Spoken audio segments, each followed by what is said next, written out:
देखो इसमें दिया है कि कक्षा 9 में हमने पढ़ा है कि किसी त्रिभुज की एक माध्यिका उसे बराबर क्षेत्रफलों वाले दो त्रिभुजों में विभाजित करती है।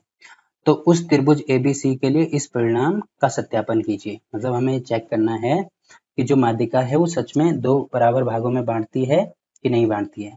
ठीक है, मतलब दो बराबर क्षेत्रफलों में बांटती है कि नहीं बांटती है। तो कोई त्रिभुज इस प्रकार से हम बना देंगे। ये मान लीजिए ए है, ये बी है, ये सी है। ठीक है, ये हो जाएगा 4 -6, बी पॉइंट हो जाएगा 3 -2 और सी पॉइंट हो जाएगा इसका 5 2। तो अब देखो किसी भी त्रिभुज की माध्यिका क्या होती है।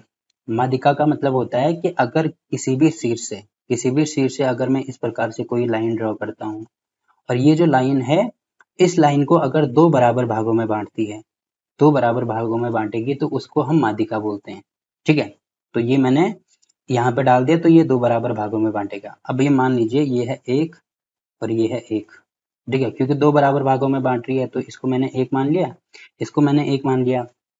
वैसे ही यहाँ से अगर मैं कोई माध्यिका डालता हूँ तो ये भी इसको दो बराबर भागों में बांटेगी, तो इसको भी मैं एक एक मान सकता हूँ क्योंकि दो बराबर भागों में बांट रही है। वैसे ही यहाँ से अगर मैं कोई माध्यिका डालता हूँ तो ये भी इसको दो बराबर भागों में बांटेगी, तो इसको भी मैं एक मान सकता हूँ, इसको भी मैं एक मान सकता हूँ। ठीक, तो ये वाला जो पॉइंट है, इस वाले पॉइंट को मतलब जहाँ पे तीनों माध्यिकाएं आपस में प्रतिच्छेदित करती हैं इसको बोलते हैं केंद्रक और इंग्लिश में इसको बोला जाता है सेंट्रोइड। तो इस चीज को भी आप ध्यान रख सकते हैं। ठीक है, और कोई माध्यिका क्या होती है, जब भी मतलब माध्यिका हम बनाएंगे तो ये जो 6 त्रिभुज बन रहे हैं 1 2 3 4 5 है, ये बराबर भागों मतलब टोटल जो त्रिभुज ए बी सी, जो ट्रायंगल ए बी सी का क्षेत्रफल होगा वो होगा इन सब का क्षेत्रफल। मतलब क्योंकि 6 भागों में बांट रहे हैं तो अगर केवल एक त्रिभुज का क्षेत्रफल निकालेंगे तो ये हो जाएगा 1/6 इंटू, मान लीजिए ये ए है, ये पी है, ये क्यू है, तो त्रिभुज ए पी क्यू का क्षेत्रफल। ये चीज भी आप ध्यान रख सकते हैं। बट अभी हमें क्या निकालना है इसमें, पहले तो हम ये जो इसके माध्यिकाएं हैं ये निकालेंगे, ये वाले पॉइंट निकालेंगे। तो कैसे निकालेंगे, देखो डायरेक्ट मैं यहाँ पे कर रहा हूँ। तो 6 मतलब 4 और 3 7, तो ये हो जाएगा 7/2।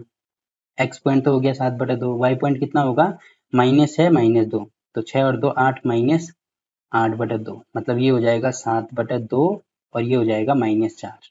ठीक, ये वाला पॉइंट निकाल दिया। वैसे ही ये वाला पॉइंट हम निकाल सकते हैं, तो 5 और 4 ये होगा 9/2। वैसे ही इसमें से ये माइनस करेंगे तो कितना हो रहा है, ये हो रहा है -4/2। -4/2 का मतलब ये होगा 9/2 और माइनस कॉमा, यहाँ पे कॉमा लगा के ये होगा -2। ठीक, ये वाला पॉइंट कितना होगा 5 और 3 8, तो 8/2 मतलब यहाँ पे मैं लिख रहा हूँ 4 और ये माइनस ये मतलब ये हो जाएगा 0। ठीक है, तो अब मैंने क्या निकाल दिया, इसकी माध्यिका मैंने निकाल दिया। ठीक है, मुझे निकालना क्या है, किसी त्रिभुज की एक माध्यिका। अच्छा, केवल एक माध्यिका की बात कर रहा है। एक माध्यिका उसे बराबर क्षेत्रफलों वाले दो त्रिभुजों में विभाजित करती है, मतलब केवल एक माध्यिका ही सही काम हो जाएगा। जैसे इतना करने की जरूरत ही नहीं है हमें। अब यहाँ क्या करेंगे, यहाँ पे केवल अगर मैं ये वाली माध्यिका इसमें डालता हूँ तो ये वाला पॉइंट मैंने निकाल दिया 4,0। ठीक है, बाकी सारे पॉइंट तो मैंने निकाल दिए। मैं अभी इससे कर रहा हूँ, आप इससे भी सॉल्व कर सकते हैं, इससे भी सॉल्व कर सकते हैं, हमेशा ही आंसर सेम टू सेम आएगा। ठीक है, तो ये आ रहा है 4,0, ये है ए पॉइंट, तो ये होगा 4, -6, यहाँ पे होगा 5,2 और यहाँ पे हो जाएगा 3, -2। ठीक है, ये बी पॉइंट है। तो ये वाले त्रिभुज का क्षेत्रफल और ये वाले त्रिभुज का क्षेत्रफल क्या आना चाहिए, बराबर आना चाहिए, जो कि हमें यहाँ पे दिया है, बराबर क्षेत्रफलों में बांटता है। तो दोनों त्रिभुजों का क्षेत्रफल अगर बराबर आता है इसका मतलब हमने वो सत्यापित कर दिया। तो मान लीजिए यहाँ पे P है, तो अभी मैं निकालूंगा त्रिभुज ए बी पी का क्षेत्रफल। ठीक है, तो क्षेत्रफल देखो जो फॉर्मूला मैंने आपको बताया था उससे आप कर सकते हैं। तो अभी मैं यहाँ पे शॉर्टकट का यूज करूंगा क्योंकि मैं बहुत बार उसको करवा चुका हूँ। आप वो वाले फॉर्मूले से इसको सॉल्व करना। ठीक है, तो इसका क्षेत्रफल देखो कितना आएगा। इसको अभी मैं साइरस मेथड से कर रहा हूँ। यहाँ पे होगा 4,0। ठीक, अब ये जो स्टार्टिंग वाली पंक्ति है इसको दोबारा लिखना है। ठीक, तो ये हो जाएगा, अब ये होगा -8, ये होगा 0, -6×4 = 24। ये कितना हो रहा है, पी की वैल्यू आ रही है -24 और 8 मतलब 32। ये हो जाएगा -18, ये हो जाएगा 8, ये हो जाएगा 0। तो 18 और 8 कितना होगा ये हो जाएगा Q की वैल्यू हो जाएगी -26। ठीक, तो क्षेत्रफल होता है 1/2 इंटू मॉड P है -32 और Q है हमारे पास 26। तो इसमें से ये माइनस करेंगे तो ये कितना हो रहा है, 26 में से 32 माइनस करेंगे तो 6 हो जाएगा, तो 6/2 मतलब 3 आएगा। ठीक है, तो 3 यूनिट आ रहा है पहले का क्षेत्रफल। वैसे अगर मैं दूसरे का क्षेत्रफल निकालता हूँ तो अब हो जाएगा त्रिभुज ए पी सी का क्षेत्रफल। तो पॉइंट हमें दिए हैं 4, -6, फिर 4, 0, अगला वाला हो जाएगा 5, 2। तो ये जो स्टार्टिंग में लिखा हुआ है इसको 2 बार लिखेंगे तो ये हो जाएगा 4, -6। अब इसको गुणा करना शुरू कर दो, तो इन दोनों को गुणा करेंगे 0, इसको गुणा करेंगे तो ये वाला हो जाएगा 8, इसको गुणा करेंगे तो 6×5 = 30, तो -30 हो जाएगा। तो इसमें से ये माइनस करेंगे तो ये वाला हो जाएगा -22। तो P की वैल्यू आ रही है -22।